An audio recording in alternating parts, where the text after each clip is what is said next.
Andrei Chikatilo assassinou brutalmente mais de 50 pessoas e ele demorou quase 15 anos para ser pego porque tinha uma condição genética que confundia a investigação da polícia. Olá, Psychos! Sejam muito bem-vindos ao momento mais esperado da semana. Hoje é o dia do quarto episódio do Serial Killers pelo Mundo. E vocês viram que deu uma mudada aqui no cenário, né? Isso aqui não é pra sempre, ele é só temporário porque eu não tô na minha casa, tô na casa dos meus pais. Mas a luz colorida veio e eu achei que ela ficou 10 milhões de vezes mais macabra aqui nessa sala. Eu adorei. Pra quem tá chegando agora, a gente tem vídeo de caso criminal aqui toda terça-feira, então se você gosta desse assunto, já se inscreve no canal e deixa um like que vai me ajudar muito na divulgação desse vídeo. E me siga nas redes sociais, que lá tem sempre vídeos curtos, indicações de séries, livros, filmes e umas baboseiras mais. O país de hoje é a Ucrânia/Rússia, que na época desse caso ainda era a União Soviética.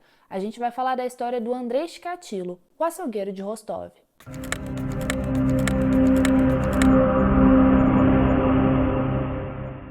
Andrei Chikatilo nasceu no dia 16 de outubro de 1936 em Yabloknoy. Não sei se eu falei certo, mas esse é um vilarejo que fica no coração da área rural da Ucrânia. E o Andrei teve uma infância bem difícil. Ele era o filho mais velho. Depois dele, os pais dele tiveram mais uma filha, a Tatiana Chikatilo. A família do Andrei era bem pobre. Eles não eram os que tinham a pior condição ali no vilarejo que eles moravam, mas isso não quer dizer que a vida deles era confortável, porque a situação no país como um todo estava bem complicada. Durante a década de 30, a Ucrânia era conhecida como o celeiro da União Soviética. O Stalin, líder comunista que estava no poder da época, impôs algumas políticas de coletivização agrícola do território ucraniano, o que em termos mais simples quer dizer que tudo o que queriam plantar, plantavam lá na Ucrânia. Isso causou uma dificuldade generalizada no país. Primeiro porque destruiu completamente o solo daquele território, ele era super fértil, mas aí de ficar fazendo plantação em cima de plantação sem deixar ele respirar, foi deixando ele cada vez menos produtivo. E os fazendeiros que moravam lá não gostaram nem um pouco dessa política. Então eles faziam protestos contra o governo, queimando as plantações deles e matando as próprias vacas. Tinha uma escassez de alimentos gigantesca no país, ninguém tinha o que comer, porque o solo não produzia nada e os animais eram sacrificados. Todo mundo passava fome. Chegou num ponto dessa dificuldade de ter alimento que a prática do canibalismo não era nem um pouco incomum naquela época. O Andrei e a família mais de uma vez tiveram que comer grama para não morrer de fome. Eles até tinham uma casa, um pedaço de terra ali, mas é que a comida era muito escassa. E rolavam os boatos de canibalismo dentro da própria família dele. A mãe do Andrei falava para ele que ele tinha um primo que tinha sido sequestrado e comido pelos vizinhos. Não se sabe ao certo se essa história é verdade ou não, porque ao mesmo tempo que ela é super plausível, dada toda a dificuldade de escassez de alimento que tinha naquela época, naquela região, ela também pode ser só uma história da mãe do Andrei para ele ficar esperto na rua. Tipo, olha, anda aí atenta, porque senão você vai virar comida dos seus vizinhos. Tipo essas histórias do homem do saco que a gente escutava quando era criança. O Andrei teve hidrocefalia ao nascer. Essa é uma doença causada pelo aumento da quantidade de líquido no cérebro. E isso gerou alguns problemas mais tarde para ele, porque o Andrei fazia xixi na cama e ele desenvolveu uma impotência. Ele não conseguia ter uma ereção, mas ele conseguia ejacular. E para completar os traumas de infância, quando o Andrei tinha 5 anos, em 1941, estava rolando a Segunda Guerra Mundial e o pai dele foi convocado a lutar. Aí ele foi, mas também voltou. E foi porque o pai dele não morreu que o Andrei sofreu muito. Não porque ele não gostava do pai, mas porque tinha toda uma romantização dos soldados que iam lutar na guerra e que morriam lutando pelo seu país. Eles eram retratados como heróis. O pai dele sobreviveu porque ele foi capturado pelos nazistas e passou 4 anos num campo de concentração. Então, além dele ter sobrevivido, porque ele praticamente não lutou, logo que ele foi para a guerra ele foi capturado, as pessoas ainda suspeitavam de que o pai dele pudesse ser um vira-casaca, porque como assim? Ele passou 4 anos lá convivendo com os nazistas no campo de concentração e não morreu. Na cabeça das pessoas, isso era bem suspeito. O Andrei era uma criança super inteligente, ele ia mega bem na escola, só tirava notas altas, só que ao mesmo tempo ele era muito sozinho, porque ele sofria bullying por causa dessa história do pai dele. As outras crianças não queriam se aproximar porque o pai dele era um traidor, então ele com certeza era também. Depois de se formar na escola, o Andrei tentou entrar na Universidade de Moscou para estudar direito, mas ele não conseguiu. Ele era inteligente, se formou com notas boas, mas esse curso era bem concorrido e ele não foi aprovado. Mas na cabeça do Andrei, ele achava que não tinha sido aceito na universidade porque os reitores de lá sabiam daquela história do pai dele, que ele tinha sido uma vergonha para a nação e não queriam que o filho dele estudasse ali. Então, por isso, eles recusaram e falaram, não, você aqui não. Em 1957, quando o Andrei tinha 21 anos, ele foi convocado para o exército e ficou lá 3 anos. E durante esse período, ele passou por vários episódios de depressão, porque ele continuava super isolado, super sozinho, igual era na época da escola, só que um pouco pior, porque agora tinha mais pressão. O Andrei estava no auge da juventude, todo mundo que ele conhecia estava namorando, dando uns beijos, tendo umas experimentações sexuais, menos ele, porque ele tinha impotência e também sofria de ejaculação precoce, o que deixou ele 10 milhões de vezes mais sozinho e mais retraído. Quando acabou o período do Andrei no exército e ele voltou para casa, ele tentou tirar a própria vida enforcado. Mas a mãe dele e uns vizinhos conseguiram ver o que estava rolando a tempo e aí eles impediram que o Andrei fizesse isso. Aí ele falou, tá, vamos tentar de novo e começou a prospectar umas moças para se relacionar. Só que nenhum namorico dele foi muito pra frente e o Andrei começou a entrar naquelas paranoias dele. Ele achava que todas as mulheres ali da região sabiam da impotência dele e elas ficavam rindo dele pelas costas. Essas paranoias estavam alugando um triplex na cabeça do Andrei. Ele não aguentava mais morar naquela cidadezinha. Até uma hora que ele falou, chega, não dá mais.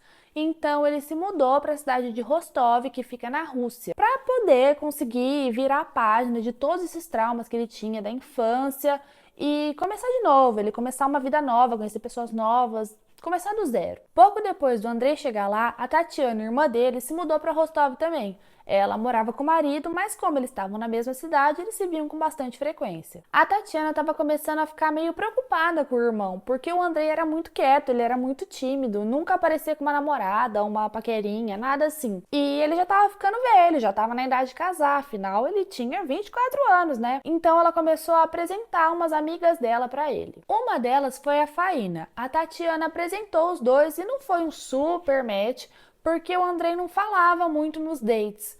Ele não gostava de se expor porque tinha todas aquelas inseguranças e paranoias com mulheres desde sempre. Mas a Faína falou, eu gostei de você, porque o Andrei era bem diferente dos homens que ela costumava sair. E aí eles continuaram saindo, foram se conhecendo melhor, começaram a se gostar, até que em 1963 eles se casaram. Na primeira noite deles juntos, a Faína percebeu que tinha alguma coisa acontecendo por causa da impotência do Andrei, mas ela foi muito fofa, ela foi super compreensiva com toda a situação. Apesar da vida sexual do casal ser quase nula, alguma coisa rolava, porque eles tiveram 2 filhos, a Ludmila, que nasceu em 67, e o Yuri, que nasceu em 69. O Andrei era um ótimo pai, ele era completamente apaixonado pelos 2 filhos, fazia tudo por eles. 2 anos depois do nascimento do segundo filho, em 1971, o Andrei se formou em literatura numa universidade e foi trabalhar como professor. Mas essa carreira foi um fiasco, porque o Andrei era aquele professor que sabe muito, você sabe que ele tem completo conhecimento da matéria, só que ele não tem didática e nem carisma para explicar e ensinar. Os alunos detestavam a aula dele, eles faziam zona toda vez que o Andrei entrava na sala. E ele nem conseguia controlar as pessoas porque ele era muito tímido, muito quieto e não gostava de se impor. Foi enquanto ele trabalhava nessa escola, em 73, que o Andrei cometeu o seu primeiro assédio. Ele apalpou os seios e a genital de uma aluna de 15 anos durante uma excursão da escola. A menina ficou apavorada, gritou, tentou fugir, e o fato dela estar lutando contra ele deixou o Andrei excitadíssimo. Alguns meses depois, ele abusou de uma outra aluna que ele pediu para ficar um pouco mais depois da aula, para ele revisar algumas coisas da matéria com ela, matéria do meu. Nos 2 casos, todo mundo sabia o que estava acontecendo, rolavam vários comentários, mas ninguém fazia nada. Até que em 1974, não tinha mais como ignorar todos os comentários que estavam circulando sobre o Andrei, e ele foi convidado a se retirar dessa escola. Depois ele foi pulando de emprego em emprego, até que em 1979 o Andrei foi trabalhar como monitor numa escola técnica só de meninos. Ele era aquele cara que cuidava dos corredores, supervisionava os meninos quando estavam fazendo esportes, apagava a luz de noite e mandava todo mundo ir para a cama na hora certa. Não tinha um ambiente mais propício para o Andrei praticar os seus abusos. Uma noite ele simplesmente entrou em um dos quartos e fez sexo oral num menino que estava dormindo. E mais uma vez a situação ficou por isso mesmo. As vítimas eram bem jovens, elas tinham muito medo da situação toda, do que acontecia e de denunciar o Andrei, por isso que ninguém falava nada e nada acontecia com ele. Como essa escola que ele estava trabalhando era meio longe, o Andrei e a família tiveram que se mudar. Então ele comprou uma casa que era para a família morar, e uma outra que era bem simples, que era tipo um barraco e ficava num lugar mais afastado, só que ainda era perto da casa da família. E esse barraco o Andrei usava para atrair prostitutas e crianças e poder abusar delas lá. Em dezembro de 79, o Andrei avistou a Leda Zakotnova, uma menininha de 9 anos de idade. Ele viu ela na rua, se aproximou, foi lá conversar e aí atraiu ela para o galpão. Chegando lá, o Andrei deixou tudo escuro e foi para cima dela. A menininha gritou, tentou fugir e isso só serviu para deixar ele ainda mais excitado. Mesmo com os problemas de ereção, o Andrei conseguiu romper o ímen da menina. E aí saiu muito sangue. E ele adorou isso. Ele ficou muito excitado de ver todo aquele sangue. Ele sentiu um prazer imenso, uma coisa que ele nunca tinha sentido antes. E aí ele falou, vou aumentar isso aí. Então o Andrei pegou uma faca e esfaqueou a Leda até a morte. E aí, o prazer que ele tinha sentido lá com o rompimento do ímen foi fichinha perto do que ele sentiu nesse momento. Foi uma coisa assim, astronômica, ele amou. Quando ele acabou, ele limpou toda a casa, aí enrolou a Leda nas roupas dela mesma e jogou ela e a mochila que ela estava usando no rio. 2 dias depois, o corpo da Leda foi encontrado. E até aí estava ok, porque Rostov era uma cidade perigosa mesmo. Então, encontrar corpos não era bem uma novidade no dia a dia da polícia. Mas as autoridades ficaram horrorizadas com o jeito que estava o corpo. A menina tinha levado tantas facadas que ela estava praticamente irreconhecível e os olhos dela tinham sido arrancados. A polícia foi batendo então de porta em porta para ver se alguém tinha visto alguma coisa suspeita acontecendo ali na região. E um vizinho falou para eles que ele achava o Andrei um cara bem estranho, porque virava e mexia, ele levava umas mulheres, umas crianças ali para casa dele e ele achava isso tudo muito bizarro. Os policiais então foram até a casa dele, interrogaram o Andrei e ele falou: "Não, nem fui eu, nunca nem vi essa menina". E como Rostov era um lugar nada tranquilo de se viver, um dos vizinhos do Andrei era o Alexander, um cara de 25 anos que tinha um histórico imenso de abuso de menores de idade. Então, assim, de um lado tinha o Andrei, um pai de família, respeitado, ficha limpa, porque as escolas lá que ele trabalhou nunca acusaram ele formalmente por causa dos assédios. E do outro tinha um cara com histórico de abuso de menor de idade e assassinato. A polícia nem pensou 2 vezes e logo eles prenderam o Alexander. O Alexander então confessou o assassinato da Leda e foi condenado pelo crime em 1980. Anos depois, ele disse que só fez essa confissão porque ele foi torturado pela polícia. Só que aí já era tarde demais, porque em 1984 ele foi sentenciado à morte e foi executado com um tiro na nuca. Esse auê todo do Andrei ter sido interrogado por causa do assassinato da Leda chegou lá na escola de meninos onde ele trabalhava. Então, em 1981, mais uma vez, ele foi convidado a se retirar. Mas em março desse mesmo ano, ele já arrumou um emprego numa fábrica. O Andrei viajava muito a trabalho e ficava bastante tempo fora, o que era ótimo para ele. Depois de quase 3 anos sem matar ninguém, em setembro de 81, o Andrei arrumou mais uma vítima. Uma prostituta chamada Larissa, que tinha 17 anos. Ele levou ela para o meio de uma floresta e foi para cima para abusar dela. A Larissa tentou escapar e essa era a parte que o Andrei mais gostava. Então ele enforcou ela até a morte, aí ejaculou no corpo, enterrou bem mais ou menos embaixo de umas folhas ali e foi embora. O corpo dela foi encontrado em menos de 24 horas. Os crimes do Andrei foram evoluindo progressivamente.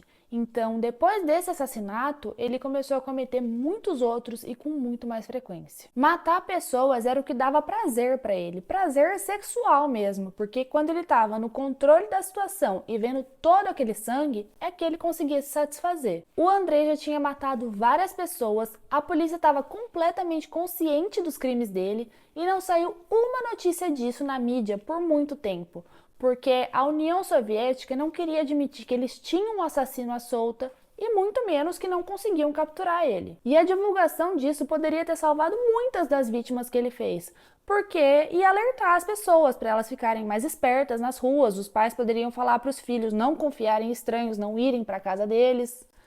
Mas enfim, não foi o que aconteceu. Em junho de 82, o Andrei pegou mais uma vítima, a Lyubov, uma menina de 13 anos. 2 semanas depois, foi encontrada só a ossada dela embaixo de uma árvore. A polícia até investigou o caso, foi atrás de alguns suspeitos, mas não deu em nada. Até que apareceram mais 4 corpos num período de 3 meses, e aí sim, a polícia começou finalmente a planejar oficialmente a busca por esse assassino tão terrível. Em dezembro de 82, o Andrei atacou de novo a Olga, uma menininha de 10 anos que estava no ponto de ônibus sozinha e não foi mais vista. O corpo da Olga foi encontrado 4 meses depois e ele estava igual ao de todas as vítimas do Andrei. Estava no meio de uma floresta, tinha sido estrangulado, os olhos tinham sido arrancados e ela estava toda esfaqueada, tanto que era difícil de reconhecer. Em 1983, o Andrei já tinha matado 9 pessoas e ele ia aperfeiçoando o modus operandi a cada crime. Ele gostava de guardar troféus das suas vítimas, que eram partes dos corpos delas, dedo, orelha, mamilo. E o Andrei às vezes arrancava essas partes com uma faca e nas outras ele arrancava com o próprio dente. E geralmente ele fazia isso quando a vítima ainda estava viva. Outra coisa que o Andrei fazia era arrancar os olhos, porque tem uma lenda na Ucrânia que diz que a última coisa que a pessoa vê antes de morrer fica impressa nos olhos dela. E o Andrei morria de medo de deixar a imagem dele ali nos olhos da vítima para a polícia. A grande maioria das vítimas dele eram meninas crianças, mas nem todas. O Andrei era meio aleatório, às vezes ele pegava meninos e as idades variavam entre 7 e 31 anos. Ele estava atrás de qualquer pessoa que ele pudesse matar, o que dificultava um pouco o trabalho da polícia porque não tinha um padrão ali. Durante as investigações, as autoridades prenderam alguns suspeitos ao mesmo tempo, pois é, mais de um, mesmo sabendo que era só um assassino o responsável por todas aquelas mortes. E os presos confessavam, tipo aquele primeiro que foi condenado à morte por um crime que ele nunca cometeu, porque todos eles eram torturados. Só que mesmo prendendo milhões de pessoas que eles consideravam suspeitos, os corpos continuavam aparecendo. Até que em março de 84, a polícia encontrou uma pista. Eles acharam a marca de uma pegada do lado do corpo de um menininho de 10 anos. Era pouco, mas era alguma coisa. Eles sabiam que o assassino calçava 43, 44. E pela primeira vez tinha uma testemunha. Uma mulher disse ter visto esse menininho junto com um homem que era alto, forte, parecia ter uns 50 anos, ele estava vestido de terno e usando óculos bem grossos. Ao longo de 84, outros corpos foram aparecendo até que em setembro a polícia encontrou uma nova pista. Eles acharam uma amostra de sêmen em um dos corpos. Até então, ninguém tinha feito testes para encontrar sêmen nos corpos, porque quem estava investigando esses casos era a polícia de Rostov, que era nessa jurisdição que estavam aparecendo as vítimas do Andrei. Só que em 84, ele começou a atacar em Moscou, que era outra jurisdição, por isso que mudou a linha de investigação. Com essa amostra de sêmen, descobriram que o tipo sanguíneo do assassino era AB. Pouco tempo depois dessa descoberta, ainda em setembro, o Andrei entrou no radar da polícia. Um policial que estava paisana num ponto de ônibus viu ele lá e achou ele um cara bem estranho, porque o Andrei estava com uma mala gigantesca e ele ficou horas lá no ponto de ônibus sem ir para lugar nenhum. Ele só ficava andando para lá e para cá, abordando mulheres e crianças. Nesse dia, o Andrei não foi embora com ninguém. E aí, no final da tarde, o policial se aproximou para interrogar ele e o Andrei falou: não, é que eu perdi o busão, por isso que eu tô aqui esse tempo todo. E eu fico conversando com as crianças porque eu gosto de falar com elas. Eu era professor, então, né, é isso aí, sabe como é? E o policial falou: nossa, tá ótimo, zero perfil de um pedófilo fazer isso. Mas e essa mala aí? O que tem aí? O Andrei abriu ela e lá dentro tinham facas, cordas e vaselina. E apesar disso ser muito estranho, muito suspeito, nem falar com crianças e nem carregar uma mala com essas coisas era crime, então o policial não podia fazer nada, ele só anotou o nome do Andrei e foi embora. Na delegacia, eles checaram o nome do Andrei e viram que ele tinha sido interrogado quando rolou o assassinato da Leda, aquela primeira vítima dele. E aí chamaram ele para ser interrogado de novo. Mas o Andrei não falou muito nada e quando fizeram um exame de sangue nele, descobriram que o tipo sanguíneo do Andrei era A. Então não tinha muito o que fazer, mas o Andrei ficou preso por 3 meses, até dezembro de 84, por conta de uma denúncia de roubo que tinha acontecido em uma das fábricas que ele trabalhou. E nesses 3 meses, olha que loucura! Nenhum corpo apareceu. Em janeiro de 85, o Andrei foi solto e ficou bem quietinho, sem matar ninguém, porque o look dele tinha fechado depois de ter sido preso. Mas esse período sabático durou só 6 meses. Quando o Andrei estava em Moscou por causa de uma viagem de trabalho, ele assassinou uma menina de 17 anos com 38 facadas e largou o corpo dela na floresta.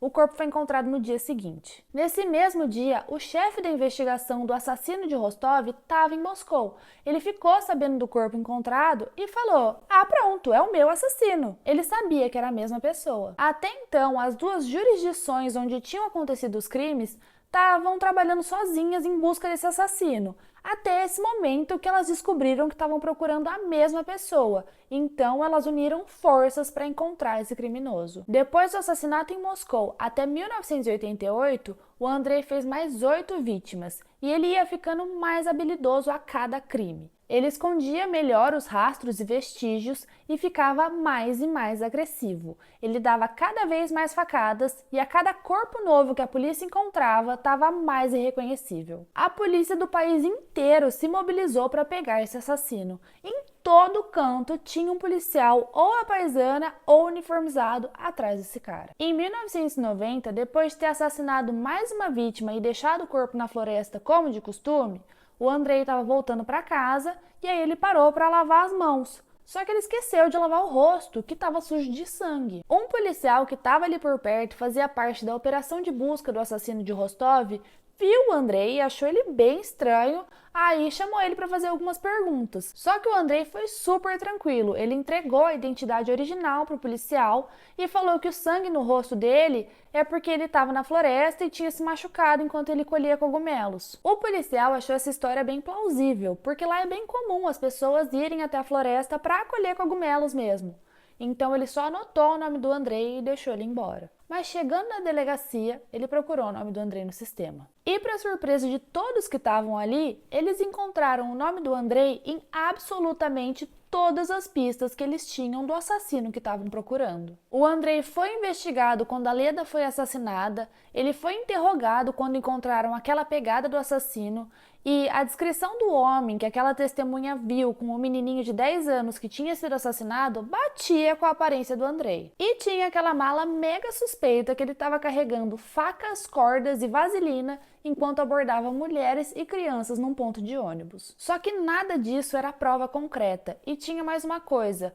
O tipo sanguíneo do Andrei era A e do assassino era AB. Mas a polícia resolveu vigiar o Andrei mais de perto e no dia 20 de novembro eles viram o Andrei numa estação de trem abordando um menininho. Conversar com uma criança não é crime, mas os policiais falaram: é isso aí, vamos arriscar.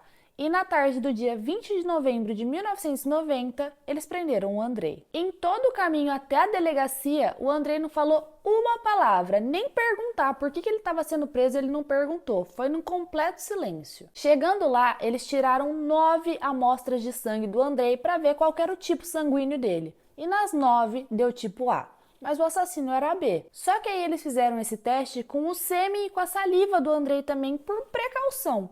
E aí viram que o resultado do teste do sêmen do Andrei era AB. E sim, isso pode acontecer. Essa é uma condição genética super rara. Geralmente as pessoas têm o mesmo tipo no sangue e no sêmen, mas uma pessoa em 1 milhão apresenta tipos diferentes. E o Andrei era essa pessoa. O tempo máximo para a polícia manter uma pessoa presa sem confissão era de 10 dias. E por 1 semana, o Andrei negou veementemente a autoria dos crimes. No 9º dia, a polícia mudou a estratégia. Eles chamaram um psiquiatra para ir conversar com o Andrei. E ele foi com um discurso mais médico e não tão interrogatório. e deu super certo. Conversa vai, conversa vem, o Andrei começou a confiar no médico e aí ele foi desabafando e confessando tudo. No dia seguinte, o Andrei foi formalmente acusado de 36 assassinatos, estupro e conduta homossexual, que era crime naquela época. E não parou por aí, porque na semana seguinte ele admitiu mais 20 assassinatos, levando o total para 56. O julgamento aconteceu em 1992 e durou 6 meses.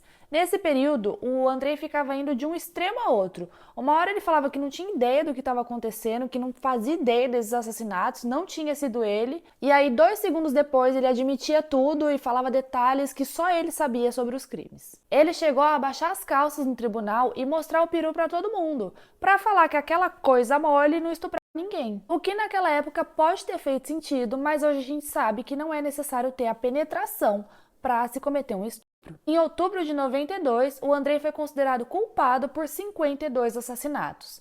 Não foram os 56 que ele confessou, porque 2 dos corpos não foram encontrados. O juiz achou que não tinha evidência suficiente para atribuir o assassinato ao Andrei, e o outro foi a Lê, daquela primeira vítima que uma pessoa já tinha apagado por esse crime. Ele foi condenado à morte e no dia 14 de fevereiro de 1993, Andrei Chikatilo foi executado com um tiro atrás da cabeça. Então é isso, esse foi o caso de hoje, espero que vocês tenham gostado. Vocês já conheciam a história do Andrei? Me conta aqui nos comentários o que vocês acharam. Lembrando que se você ainda não é inscrito no canal, se inscreve que a gente tem vídeo novo de caso criminal aqui toda terça-feira e deixa um like que vai me ajudar muito na divulgação. Até o próximo vídeo!